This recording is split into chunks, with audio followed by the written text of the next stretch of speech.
समाज पे जो भी बड़ों का बूढ़ों का नियंत्रण था वो कहीं ना कहीं समाप्त हो गया है। परिवार एकाकी हो गए हैं। सब बच्चों के पास मोबाइल है और कहीं ना कहीं मोबाइल इलिटरेसी, मैं कहती हूँ, मोबाइल लिटरेसी नहीं कहती हूँ, मैं इसको इलिटरेसी बुलाती हूँ क्योंकि एक इडियट बॉक्स है। ये जिसके भी हाथ में रहता है उसकी सोचने समझने की क्षमता समाप्त होने लगती है। ये एक ऐसा यंत्र है जिसको दूरभाष के लिए प्रयोग ना करके बाकी दुर्दांत चीज़ों के लिए हम लोग इसका दुरुपयोग हमने प्रारंभ कर दिया है। नमस्कार, अयोध्या दर्पण में आपका स्वागत है।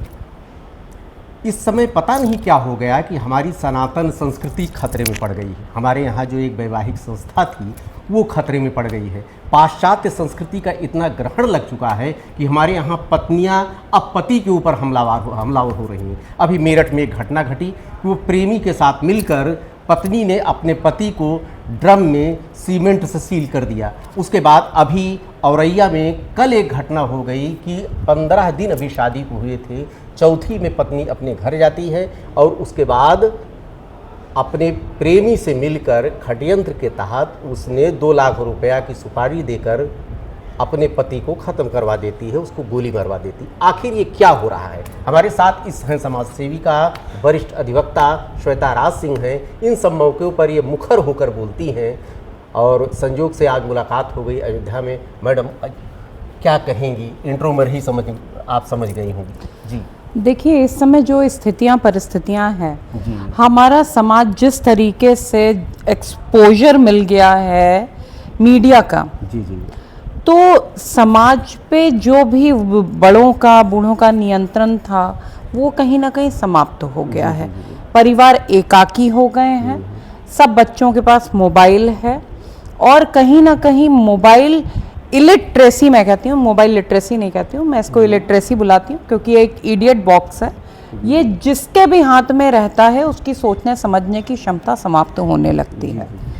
ये एक ऐसा यंत्र है जिसको दूरभाष के लिए प्रयोग ना करके बाकी दुर्दांत चीज़ों के लिए हम लोग इसका दुरुपयोग हमने प्रारंभ कर दिया है।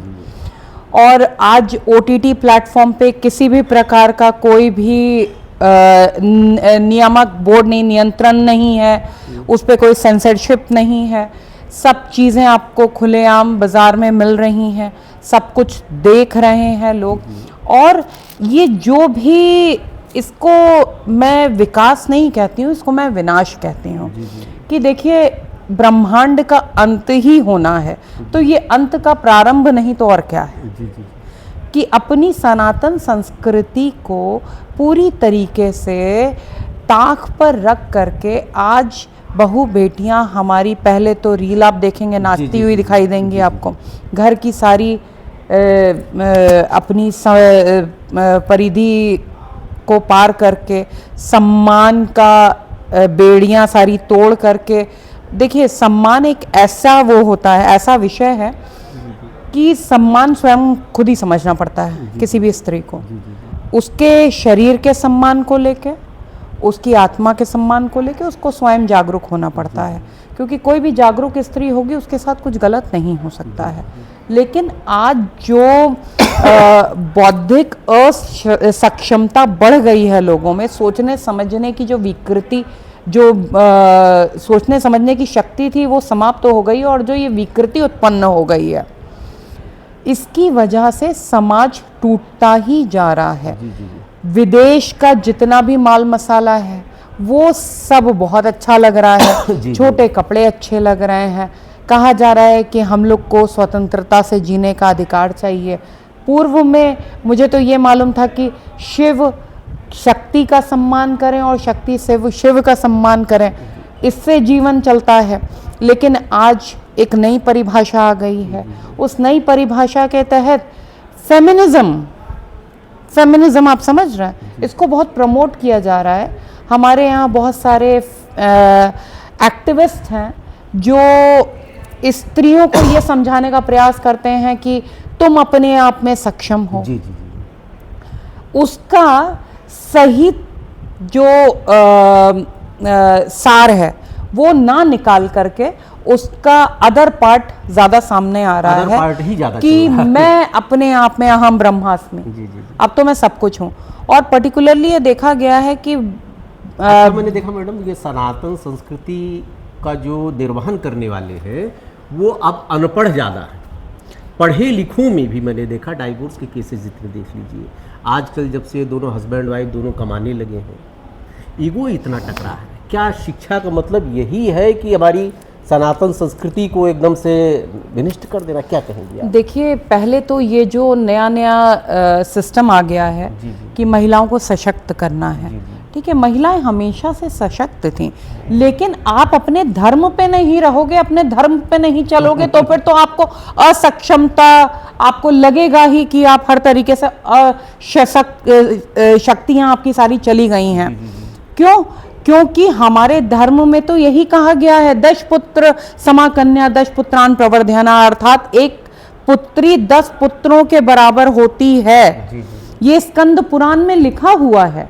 तो सनातन तो कहता ही है कि स्त्री श्रेष्ठ है, उसका सम्मान होना चाहिए। लेकिन क्या सनातन धर्म के अनुयायी सनातन धर्म का अनुसरण कर रहे हैं? क्या हमारी बहन बेटियां जो सम्मान होना चाहिए, आपको पता है कि ऋषिकाएं होती थीं, इतनी सारी ऋषिकाओं ने मिल करके सारे वेदों को लिखा है। तो ये ऐसा नहीं है कि it is something new in the society कि हमको सशक्त होना चाहिए। ये जो विदेशी आक्रांता हमारे यहाँ आए हैं, हमारे जो धर्म का इतना ह्रास किया है, उसकी वजह से बेटियों और बहनों को अंदर रहना पड़ा है, घरों में रहना पड़ा है, उनकी शिक्षा बाधित हुई है। और वो शिक्षा फिर जब प्रारंभ हुई है तब तक शिक्षा व्यवस्था चौपट कर दी गई थी। क्योंकि हमारे यहाँ गुरुकुलों में शिक्षा दी जाती थी और गुरुकुल के सिद्धांत अलग थे। वहाँ पे आज भी जो गुरुकुल चल रहे हैं वहाँ बच्चों को जो है मोबाइल नहीं दिया जाता है। आज मोबाइल कंटेंट इतना गंदा हो चुका है कि उसमें 8 साल के बच्चे को क्या 4-5 साल के बच्चे को मालूम है कि भी तो मोबाइल पर ही आ गया। देखिए, तो डिजिटल इतने हो गए हैं, जो हमारे यहाँ अब एक शिक्षक पढ़ा रहा है 10-10 लाख लोगों को, उससे कनेक्ट हो जा रहे हैं लोग। किया भी क्या जाए? देखिए, नहीं, कैसे नहीं किया जाए? आखिर परिवार एकाकी होते जा रहे हैं, परिवार टूटते जा रहे हैं। हमारी सहन शक्ति कितनी कम हो गई है। पहले ये होता था कि हम लोग शायद वो आखिरी जनरेशन है कि माता पिता को पलट के जवाब नहीं देते थे, लेकिन आज के बच्चे हर चीज़ का उनको जवाब चाहिए, हर चीज़ के बारे में आपसे प्रश्न करते हैं। ठीक है, वो प्रश्न अगर कंस्ट्रक्टिव हो तो वेल एंड गुड, बहुत अच्छी बात है, लेकिन वो प्रश्न निरर्थक होते हैं। उनको अपने दायित्वों से पहले अपने अधिकारों के बारे में पता होता है। और बार बार मैं कहती हूँ कि with great power comes great responsibility. आप अपने अधिकारों की बात करते हैं, लेकिन आप अपने दायित्वों और अपने कर्तव्यों के विषय में कोई भी बात नहीं करना चाहते हैं। आप ब्याह करके आकर के वहां रानी बन करके रहना चाहती हैं, तो आपको उस परिवार को भी तो अपनाना पड़ेगा।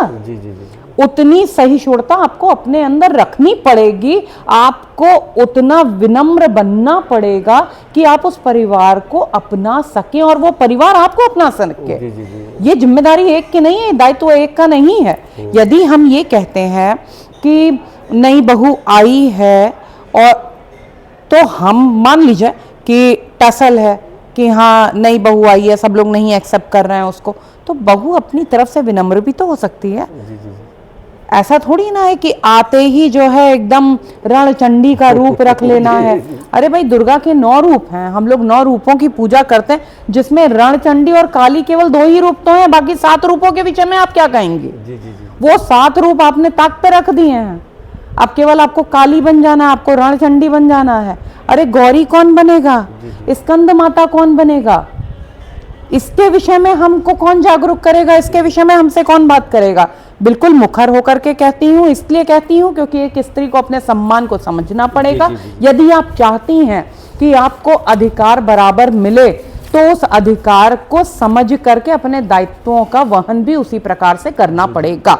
आपको पति से आपका विवाह हुआ है, आप शक्ति हैं, शिव का सम्मान नहीं करेंगी तो आप सम्मान की कल्पना भी कैसे कर सकती हैं, अपेक्षा कैसे रख सकती हैं सम्मान की। तो आपको यदि सम्मान चाहिए, आपको सम्मान करना पड़ेगा। और देखिए, हमारे सनातन धर्म में स्त्रियां सर्वश्रेष्ठ हैं, थी और रहेंगी। ये लिखा हुआ है, यत्र नारेस्तु पूज्यन्ते रमन्ते तत्र देवता, यत्र तास्तु न पूज्यन्ते सर्व स्तः फला क्रिया। ऐसा कोई भी कार्य, जहाँ ऐसा कोई भी स्थान जहाँ स्त्री को देवी रूप में नहीं माना जाता है, नहीं पूजा जाता है, वहाँ पे किया हुआ अच्छा कार्य भी निष्फल चला जाता है। तो ये तो हम कब से मानते हैं, ये तो सारी चीज़ें हमारे यहाँ लिखी हुई हैं। उसका अनुपालन या उस पर चलना, ये सिखाना भी माता का कार्य होता है। ये भी तो माता ही सिखाती है।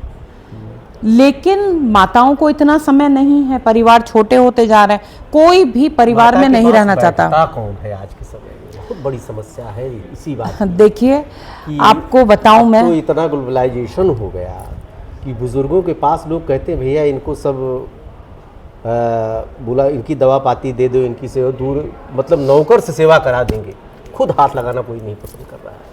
मैं यही तो कह रही हूँ कि अपनी संस्कृति से आप भटक जाएंगे तो ह्रास तो हर चीज़ का होगा ना। बिल्कुल। आपके जीवन स्तर का होगा, आपके धर्म का आप अपने धर्म का अनुसरण नहीं कर रहे हैं, आपका नुकसान होगा। हर जगह आप नुकसान, अपनी कम्युनिटी से अलग होता चला जाता है ना इंसान।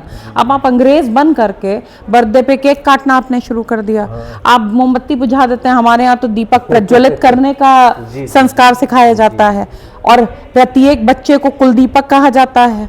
तो उस कुलदीपक का केक बना करके आप जो कुलदीपक की बत्तियां बुझा रहे हो, तो ये कहाँ का न्याय है भाई। अपने संस्कार को समझना बहुत आवश्यक है। अगर हम उस संस्कृति, उस संस्कार को, अपने धरोहर को नहीं आज भी हम उसको सजोएंगे तो समझ लीजिए कि विनाश तो निश्चित है। विनाश तो निश्चित है। आप हैं मैडम श्वेता राज सिंह, आपका कहना है कि पाश्चात्य संस्कृति को हम अपनाएं जरूर, अंग्रेजी को जरूर अपनाएं क्योंकि हमको आगे बढ़ना है, लेकिन अपनी मूल को अगर हम खो देंगे तो हम दोनों तरफ के नहीं रहेंगे। इसलिए जो सनातन संस्कृति चली आ रही है उसको बचाए रखना भी हमारी जिम्मेदारी है। आधुनिकता की तरफ जरूर जाएं, लेकिन जड़ को मजबूत रखना जरूरी है। फिर आएंगे इसे किसी वीडियो के साथ। देखते रहिए अयोध्या दर्पण। धन्यवाद आपका।